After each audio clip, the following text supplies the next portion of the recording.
আল্লাহ আমার রব, এই রবি আমার সব। দামে দামে তুন মনে তারি অনুভব। তোমার দুনিয়াতে আমি যেদিকে তাকাই, অথই নিয়ামতে ডুবে আছি সবাই।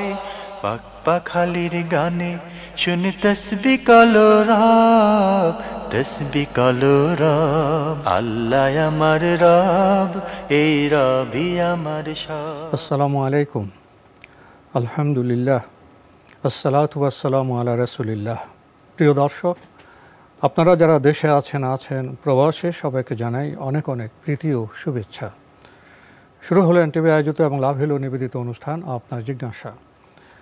আপনাদের সাথে আছি আমি জয়নুল আবেদিন আজাদ, আর আপনাদের মনে জায়গা প্রশ্নের জিজ্ঞাসার জবাব দিচ্ছেন বিশিষ্ট আলেম ডক্টর মোহাম্মদ সাইফুল্লাহ। আসসালামু আলাইকুম ওয়া রাহমাতুল্লাহি ওয়া বারাকাতুহু। প্রিয় দর্শক, চলুন তাহলে জিজ্ঞাসার জগতে। প্রিয় দর্শক, আমাদের যাপিত জীবনে বিভিন্ন দিন আসে, ঐতিহাসিক অনেক ঘটনার কথা আমরা জানি। এসব বিষয়ে আমাদের মধ্যে প্রশ্ন জাগে, আমরা প্রশ্ন করি। এমন একটি বিষয় লাইলাতুল ইসরা ও মেরাজ, আমরা সাধারণভাবে যেটাকে বলি শাবে মেরাজ। এ প্রসঙ্গে অনেক কথা প্রচলিত আছে, অনেক কথা বলা হয়।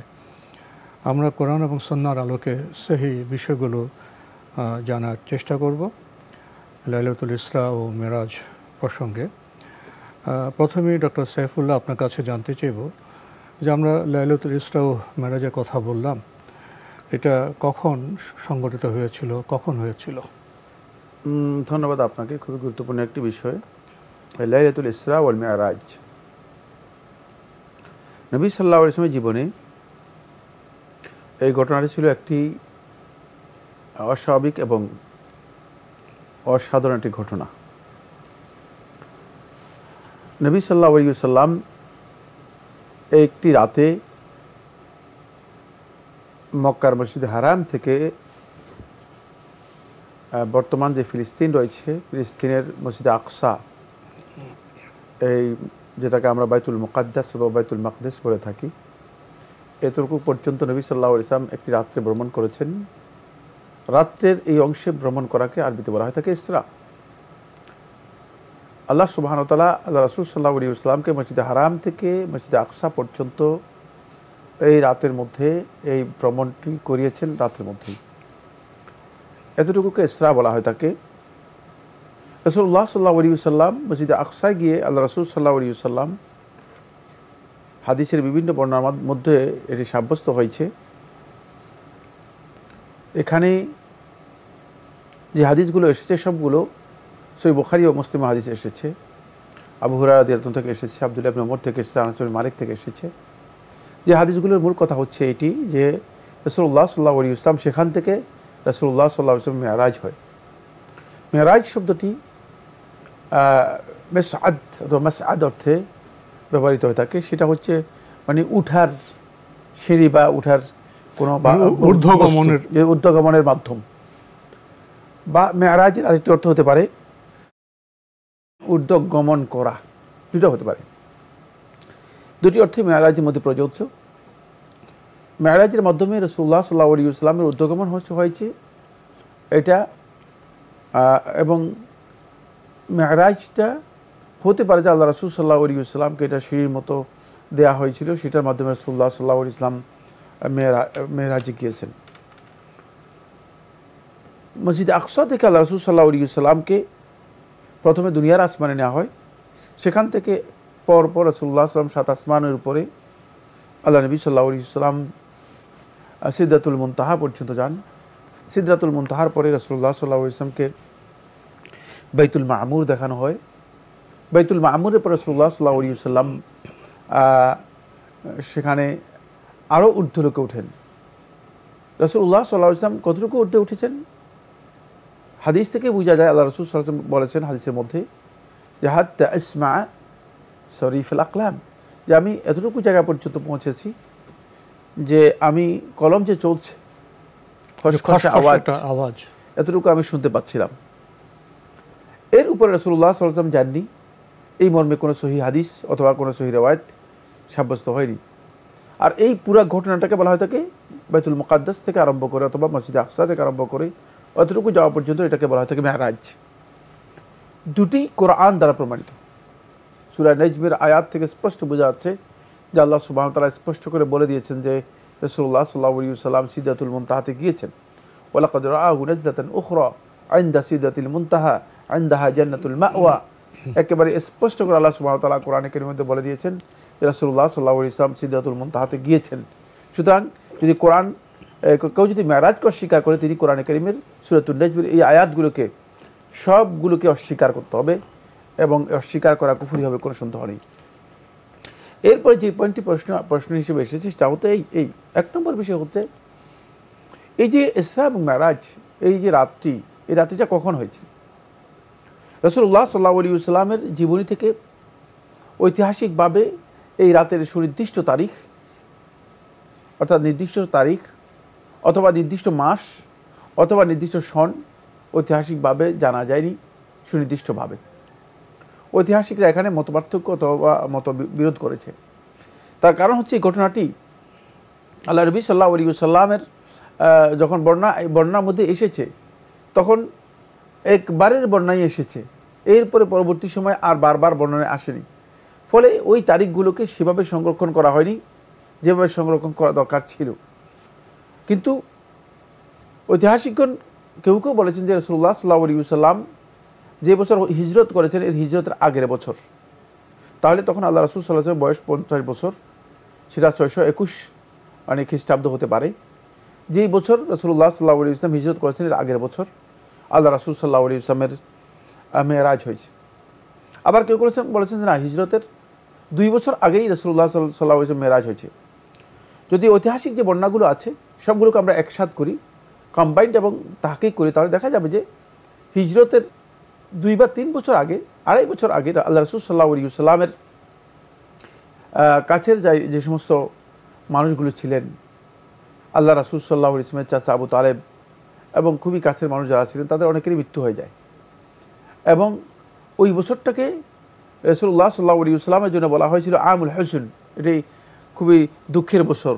ওই বছরের পরেই আল্লাহ সুবহানাহু ওয়া তাআলা আল্লাহ রাসূল সাল্লাল্লাহু আলাইহি ওয়াসাল্লামকে সবচেয়ে বড় আল্লাহ তাআলার পক্ষ থেকে যেই সম্মান, সেই সম্মাননা দিয়েছেন সেটা হচ্ছে আল ইসরা ওয়াল মেরাজ। ফলে রাসূলুল্লাহ সাল্লাল্লাহু আলাইহি ওয়াসাল্লাম এর পরের বছরই ইসরা এবং মেরাজ হয়েছে, কোনো সন্দেহ নেই। এখন আসবো কোন মাসের মধ্যে হয়েছে, এ নিয়েও 4টি বা 5টি কওল রয়েছে। আলেমদের মধ্যে প্রসিদ্ধ একটি বক্তব্য পরিচিত আছে, সেটা হচ্ছে রজব মাসে হয়েছে। কেউ কেউ বলেছেন রবিউল আউয়াল মাসে হয়েছে, আবার কেউ কেউ বলেছেন রমাদান মাসে হয়েছে। বিভিন্ন বক্তব্য থাকার কারণে এটাকে নির্দিষ্ট করা সম্ভব হয়নি। ফলে শাইখুল ইসলাম ইবনে তাইমিয়া রাহমাতুল্লাহি আলাইহি তাহকিকের মধ্যে কথা বলেছেন যে আল্লাহ রাসূল সাল্লাল্লাহু আলাইহি ওয়াসাল্লামের মেরাজ কি রজব মাসে হয়েছে না অন্য কোনো মাসে হয়েছে, এ নিয়ে ঐতিহাসিকভাবে সুনির্দিষ্ট কোনো বক্তব্য সঠিকভাবে প্রমাণিত নয়। এরপরে রজব মাসের মধ্যে প্রসিদ্ধ একটি বক্তব্য আমরা জানি, অনেকে বলে থাকেন, সেটা হচ্ছে রজব মাসের 26 তারিখ দিবাগত রাত, অর্থাৎ 27 তারিখ রাত্রে হয়েছে। এটাও আমরা বলেছি যে ঐতিহাসিকভাবে বিভিন্ন মত রয়েছে, প্রায় 8টি বা 7টি মত রয়েছে ঐতিহাসিকভাবে। তো এই কথাগুলো কেন বললাম? এই কথাগুলো এই জন্য বললাম যাতে করে আমরা নিশ্চিত হতে পারি যে আল্লাহ রাসূল সাল্লাল্লাহু আলাইহি ওয়াসাল্লামের মেরাজের তারিখ কিন্তু নির্দিষ্ট করা হয়নি যে আল্লাহ রাসূল সাল্লাল্লাহু আলাইহি ওয়াসাল্লাম এই তারিখে মেরাজ হয়েছে। এটি ঐতিহাসিকভাবে একটি বিতর্কিত বিষয়, অথবা বিতর্কিত বলতে বোঝাচ্ছি মানে ইখতিলাফ রয়েছে এমন বিষয়। তো এই ইখতিলাফের কারণে নির্দিষ্ট দিনকে মানে লাইলাতুল মেরাজ অথবা লাইলাতুল ইসরা হিসেবে নির্ধারণ করে নেওয়া, এটা মূলত সঠিক নয়, ঐতিহাসিকভাবে সঠিক বিষয় নয়। এরপর আমি যে পয়েন্টটি আলোচনা করব সেটা হচ্ছে এই লাইলাতুল ইসরা ওয়াল মেরাজ, এটি গোটা জীবনে আল্লাহ রাসূল সাল্লাল্লাহু আলাইহি ওয়াসাল্লামের একটি ঘটনা ছিল, একটি রাত। এই রাত আর পৃথিবীতে কোনোদিন রিপিট হবে না। এটা খুব গুরুত্বপূর্ণ একটা পয়েন্ট, সেটা জানতে হবে যে এটা আর জীবনে কোনোদিন, কারণ যদি না আবর্তিত হয়ে আসবে না।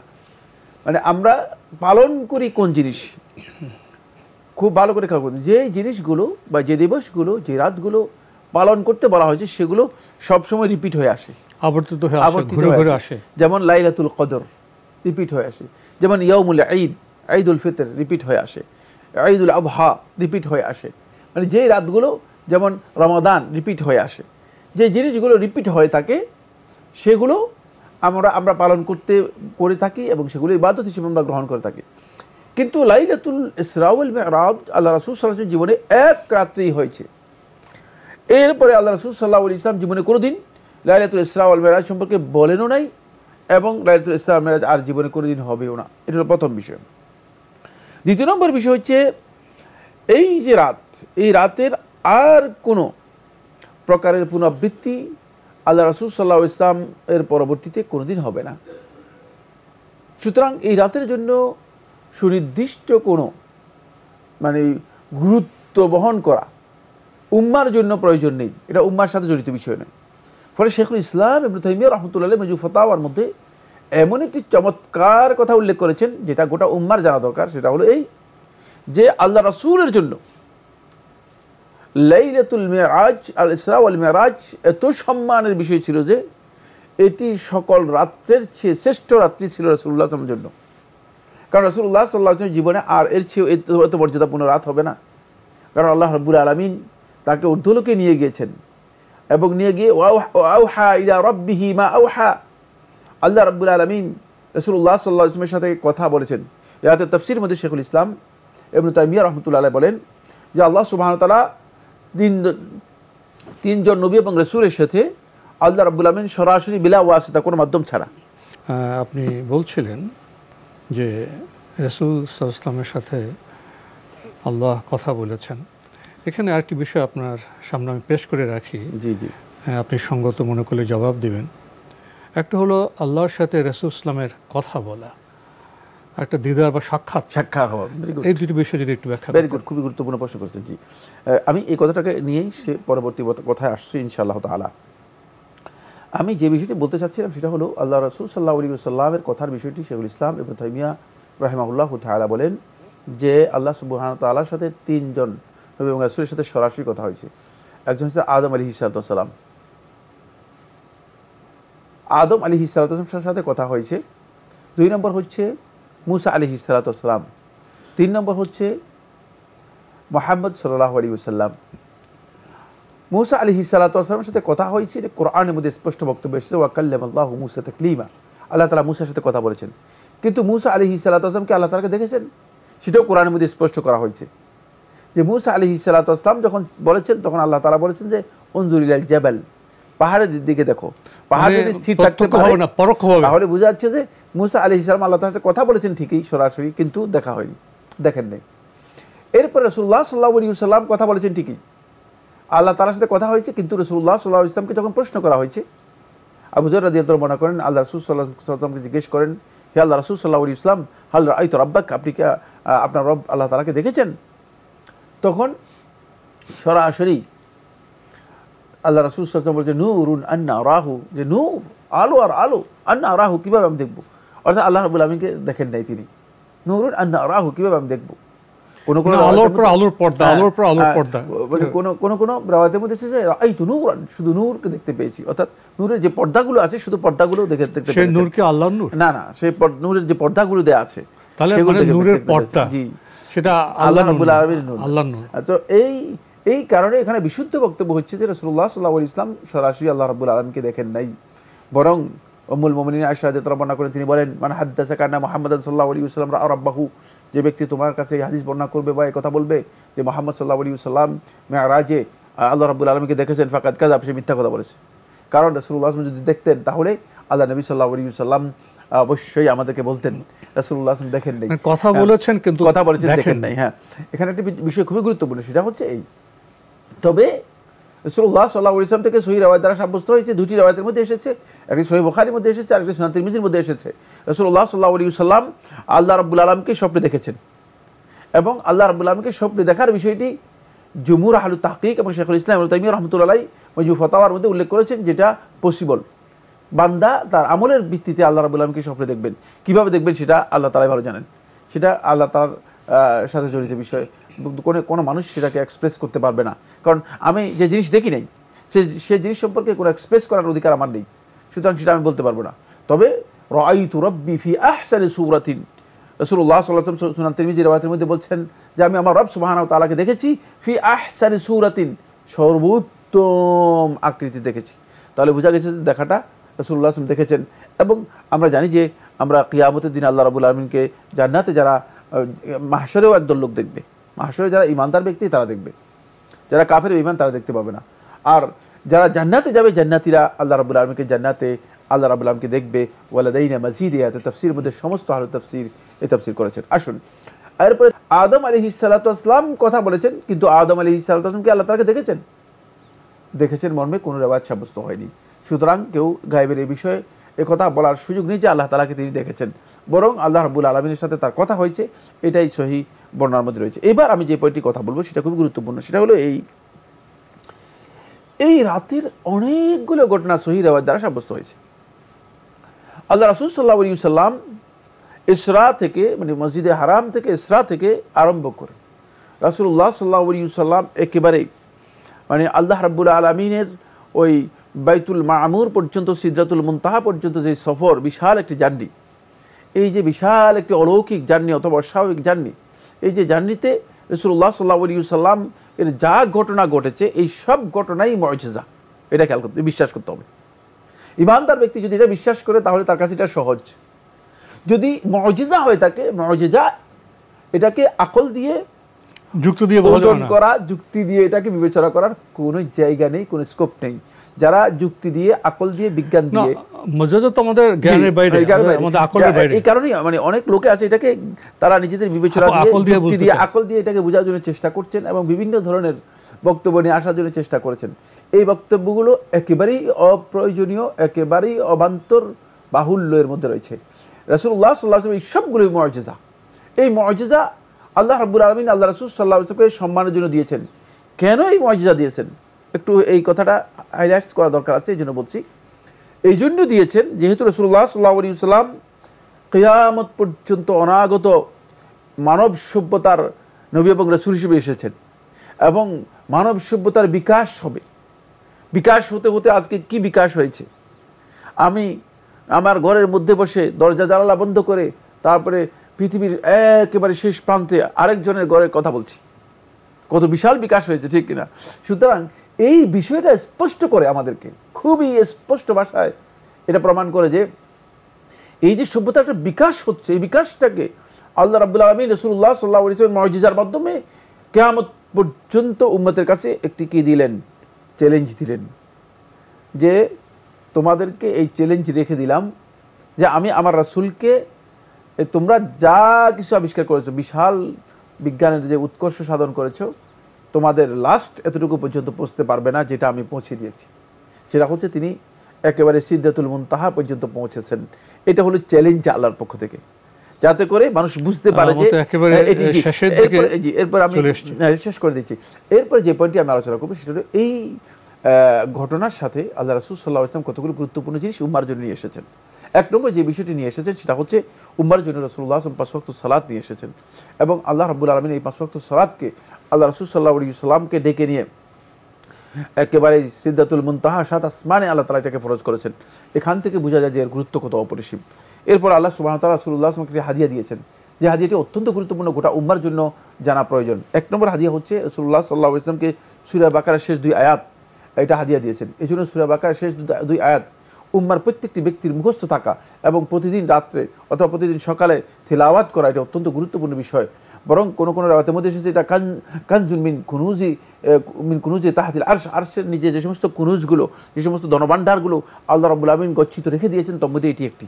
এটা অত্যন্ত গুরুত্বপূর্ণ। এরপরে আল্লাহ রাব্বুল আলামিন একটা ওয়াদা দিয়েছেন, সেটা ওয়াদা নয় বরং আল্লাহর পক্ষ থেকে পুরস্কার। সেটা হচ্ছে এই, আপনার উম্মতের মধ্যে যারা আমার সাথে শিরক করবে না, শিরক মুক্ত ইবাদত করতে পারবে অথবা নিজের ঈমানটাকে শিরক মুক্ত রেখে মানে ঈমান নিয়ে যারা মৃত্যুবরণ করতে পারবে, যদিও অপরাধী হয়, যদিও গুনাহগার হয়, যদিও চোর হয়, যদিও সে জেনা ব্যভিচারে লিপ্ত হয়, কিন্তু যদি ঈমান নিয়ে আসে তাহলে আমি তাকে ক্ষমা করে দেব, তাকে আমি ক্ষমা করে দেব।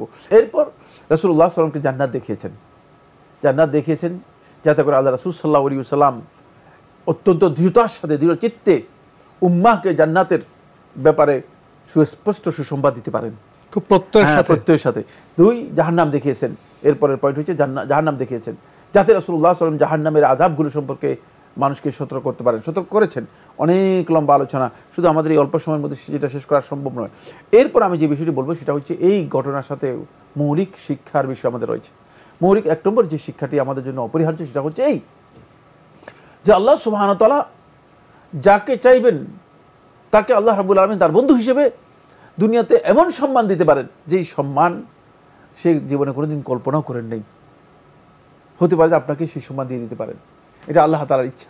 এই জন্য আল্লাহ রাসূল সাল্লাল্লাহু আলাইহি ওয়াসাল্লামকে সেই সম্মান দিয়েছেন। এই সম্মান পেতে হলে অবশ্যই আল্লাহ রাব্বুল আলামিনের প্রতি আমাদের আস্থাকে বৃদ্ধি করতে হবে। এরপরে যে পয়েন্টটি আমাদের জন্য খুবই গুরুত্বপূর্ণ শিক্ষা সেটা হচ্ছে এই রাসূলুল্লাহ সাল্লাল্লাহু আলাইহি ওয়াসাল্লামের প্রত্যেকটি ঘটনাকে অন্তরে সত্যায়ন করে মেনে নেওয়া, এটি একজন ব্যক্তিকে তার সিদ্দিকের মর্যাদা উত্তীর্ণ করে, সিদ্দিকের মর্যাদা। সেই কারণেই পৃথিবীর ইতিহাসে সর্বপ্রথম ব্যক্তি যিনি সিদ্দিকের লকব পেয়েছেন তিনি হচ্ছেন আল্লাহ রাসূল সাল্লাল্লাহু আলাইহি ওয়াসাল্লামের সবচেয়ে কাছের সাহাবী, প্রিয় মানুষ এবং আপন শ্বশুর আবু বকর রাদিয়াল্লাহু তাআলা আনহু। সুতরাং আমরা যদি হককে হক হিসেবে নিজের অন্তরে সত্যায়ন করে মেনে নিতে পারি তাহলে আমরা সিদ্দিকের গ্রেড লাভ করতে পারবো। জানার কথা ছিল, সময় তো শেষ। যদি এক বাক্যে বলতেন লাইলাতুল মেরাজে কি কোনো ইবাদত আছে বিশেষ? এই রাতের জন্য আলাদা কোনো ইবাদত নির্দিষ্ট নেই, যেহেতু এই রাত রিপিট হয় না, এই রাত রিপিট হয় না। তাহলে আমরা এই রাতে ঘটনাবলী স্মরণ করব, শিক্ষা নিব। এই রাত হচ্ছে রাসূলুল্লাহর জীবন থেকে শিক্ষা গ্রহণ করা এবং শিক্ষণীয় বিষয়গুলো যদি কেউ পর্যালোচনা করেন তিনি করতে পারেন। তো আজকে আমাদের এখানে শেষ করতে হচ্ছে। আপনাকে অনেক ধন্যবাদ। আপনাকে অনেক ধন্যবাদ। প্রিয় দর্শক, আমরা দেখছিলাম এনটিভি আয়োজিত এবং লাভ হেলো নিবেদিত অনুষ্ঠান আপনার জিজ্ঞাসা। আমাদের আজকে বিষয় ছিল লাইলাতুল ইসরা ও মেরাজ। আমাদের অনুষ্ঠান আপনারা এনটিভি অনলাইনেও দেখতে পারবেন, ভিজিট করুন www.ntvbd.com। এছাড়া ইউটিউবে এবং আমাদের ভেরিফাইড ফেসবুক পেজে অনুষ্ঠান দেখতে পারবেন। আমরা জানলাম ইসরা একটি বিষয়, মেরাজ আরেকটি বিষয়, অনেক ঘটনাবলী আছে, সেখান থেকে আমাদের শিক্ষা নিতে হবে। তবে লাইলাতুল মেরাজকে উপলক্ষ করে বিশেষ কোনো ইবাদত নেই। আমরা সালাত পেয়েছি, উপহার পেয়েছি সূরা বাকারার শেষ 2 আয়াত, এগুলো আমরা জানবো, চর্চা করব, বার্তা নেব। চিঠি লিখুন, প্রশ্ন পাঠান আমাদের ঠিকানায়। পরিচালক আপনার জিজ্ঞাসা, এনটিভি, বিএসসিসি ভবন, 7ম তলা, 102 কাজী নজরুল ইসলাম এভিনিউ, কারওয়ান বাজার, ঢাকা 1215। ইমেল অ্যাড্রেস আপনার জিজ্ঞাসা @ntvbd.com। মহান আল্লাহ আমাদের সবাইকে নিরাপদে রাখুন, রাখুন শান্তিতে। আসসালামু আলাইকুম। আল্লাহ আমার রব, এই রবি আমার সব, দামে দামে তুন মনে তারি অনুভব। তোমার দুনিয়াতে আমি যেদিকে তাকাই, অথই নিয়ামতে ডুবে আছি সবাই। পাক পাখালির গানে শুনি তসবিহ কলরব, তসবিহ কলরব। আল্লাহ আমার রব, এই রবি আমার সব।